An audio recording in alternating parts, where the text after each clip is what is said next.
Group messages are helpful if you want to instant message or chat with more than one person at a time. You can set up group messages on a personal level and add whomever you choose in your organization. Let's look at a group.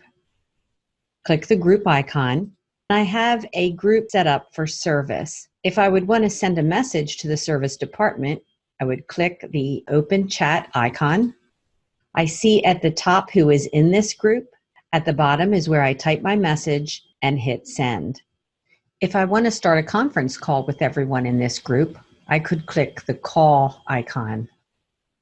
Clicking the call group members will call each member of the group, and when they answer their phone, they'll be automatically entered into the conference call. If there's any changes I need to make, the I icon will give me additional information. This is where I can edit the name of the group. I can change ownership, make it public, delete the whole group, or add more members.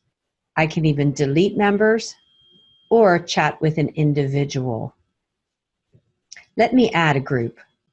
In the original group window, you would click Create Group. Name it, and then find the members. You can type extensions or names. Private means that no one else in the organization will see this group, only you and the people that are in the group. If I uncheck this, everybody in the organization would see this new office group. I'm going to leave it private and say create. Now I have created my new office group.